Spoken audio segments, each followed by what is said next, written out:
Hi everyone. Fire generate అవ్వడానికి మనకి ఎలా జనరేట్ అవుతుంది ఏంటి అనేది ఈ వీడియోలో చూద్దాం. ఎక్కడైనా సరే ఒక మెటీరియల్ బర్న్ అవ్వాలి అంటే ఫైర్ జనరేట్ అవ్వడానికి ఎసెన్షియల్ రిక్వైర్మెంట్స్గా మనం 3 ఐటమ్స్ మనం చెప్తాం. ఫస్ట్ వన్ వచ్చేసరికి ఫ్యూయల్ అంటే ఇంధనం, అంటే ఏ మెటీరియల్ అయితే బర్న్ అవ్వాలో అది ఉండాలి.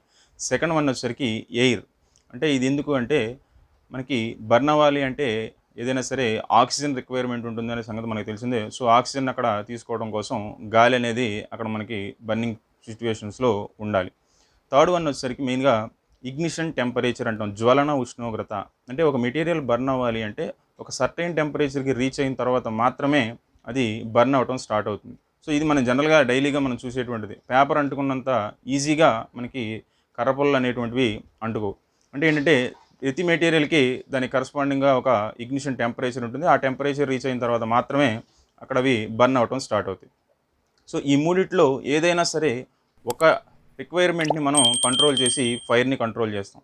సో మనం వాటర్తో ఫైర్ని ఎలా కంట్రోల్ చేస్తున్నామంటే, వాటర్ ఎప్పుడైతే మనం యూజ్ చేసామో ఈ ఫైర్ అనేది మనకి 3 రిక్వైర్మెంట్స్లో ఫస్ట్ ఎయిర్ని కంట్రోల్ చేస్తుంది. అంటే ఎయిర్ కన్నా వాటర్ డెన్సిటీ ఎక్కువ ఉంటుంది కాబట్టి సో అక్కడ మనకి వాటర్ అనేది దాని మీదకి వెళ్ళిపోయి ఆక్సిజన్ సప్లైని కంట్రోల్ చేస్తుంది. At the same time ignition టెంపరేచర్ని కూడా డిక్రీజ్ చేస్తుంది.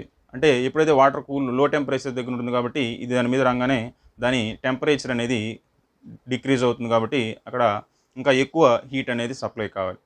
ఇదే కేసులో మనకి కార్బన్ డైఆక్సైడ్ని కూడా మనం ఫైర్ కంట్రోల్ చేయడానికి యూజ్ చేస్తాం. అక్కడ కూడా జరిగేది ఏంటి అంటే ఎప్పుడైతే కార్బన్ డైఆక్సైడ్ని మనం స్ప్రే చేసామో కార్బన్ డైఆక్సైడ్ అనేది ఆక్సిజన్ కన్నా వెయిట్ ఎక్కువ ఉంటుంది. సో అది ఆక్సిజన్ సప్లైని కంట్రోల్ చేస్తూ ఫైర్ మీద ఒక లేయర్ లాగా ఫామ్ అవుతుంది.